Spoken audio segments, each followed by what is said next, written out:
आप सबको नमस्कार। दिल्ली में कोरोना की स्थिति के मद्देनज़र कुछ अहम निर्णय लिए गए हैं।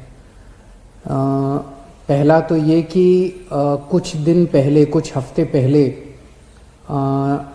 दिल्ली में कोरोना की स्थिति में जब सुधार हुआ था तो दिल्ली सरकार ने केंद्र सरकार के निर्देशों को मद्देनज़र रखते हुए और जो केंद्र सरकार की गाइडलाइंस थी उसके मुताबिक दिल्ली में शादियों में 50 से बढ़ा के 200 तक की संख्या अलाउ की थी कि 200 तक लोगों के शामिल होना अलाउ किया गया था। उस ऑर्डर को विड्रॉ करने के लिए आज निर्णय लिया गया है कि 200 से वापस 50 लोगों को, शादियों में केवल 200 से 50 लोग अलाउड होंगे।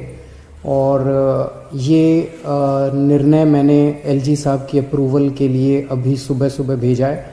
मैं उम्मीद करता हूँ कि उनकी जल्दी अप्रूवल आ जाएगी।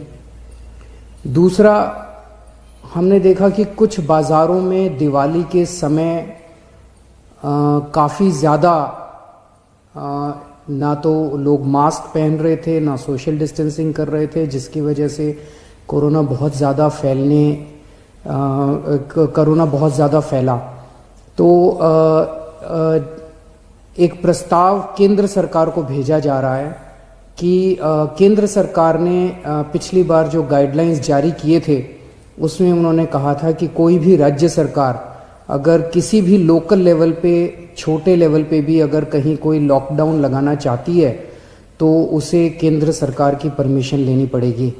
तो एक जनरल प्रस्ताव केंद्र सरकार की अप्रूवल के लिए भेजा जा रहा है कि अगर कहीं पे, अब दिवाली ख़त्म हो गई है, हम उम्मीद करते हैं कि बाज़ारों के अंदर जो इतनी ज़्यादा भीड़ थी वो भीड़ कम हो जाएगी और हमें ज़रूरत नहीं पड़ेगी।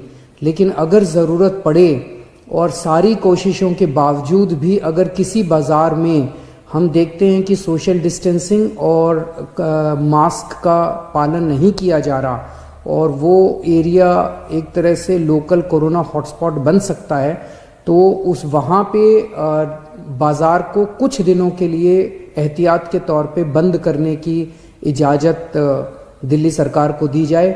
ऐसा प्रस्ताव अभी केंद्र सरकार को भेजा जा रहा है। इसके लिए भी मैंने एलजी साहब की परमिशन के लिए अभी लिख दिया है।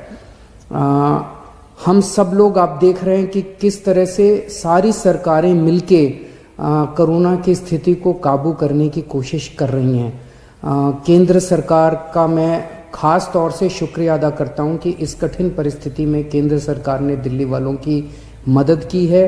और सबसे बड़ी मदद है कि जो उन्होंने 750 आईसीयू बेड्स और जल्द से जल्द बढ़ाने का उन्होंने आश्वासन दिया है। इससे सबसे ज़्यादा हमें लाभ होगा, क्योंकि इस वक्त बाकी सारी, मैं एसेस कर रहा था, बाकी सारी बेड्स अभी हैं, सफिशेंट हैं। कुछ अस्पतालों में, जो सबसे बड़े बड़े प्राइवेट अस्पताल हैं, उन अस्पतालों को छोड़ दे तो अन्य कई सारे सरकारी अस्पतालों में भी हैं और कई सारे प्राइवेट अस्पतालों में भी बेड्स की स्थिति ठीक ठाक है।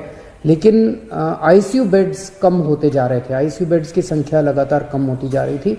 और मैं इसके लिए केंद्र सरकार ने आगे बढ़ के मैंने एक हफ्ते पहले चिट्ठी भी लिखी थी केंद्र सरकार को कि हमें तुरंत आईसीयू बेड चाहिए, और केंद्र सरकार ने इसको सकारात्मक तौर पे हमारे को वो किया। इसके लिए मैं पर्टिकुलरली शुक्रिया अदा करता हूँ। इस वक्त सारी सरकारें, केंद्र सरकार, दिल्ली सरकार, सारी एजेंसीज, डीआरडीओ, आईसीएमआर, सब एम्स वगैरह, सब लोग मिलके पूरी कोशिश कर रहे हैं, डबल एफर्ट्स कर रहे हैं अपने कोरोना की स्थिति को काबू पाने के लिए। लेकिन ये तब तक नहीं ठीक हो सकती जब तक हम सब लोग, जब तक एहतियात नहीं बरतेंगे।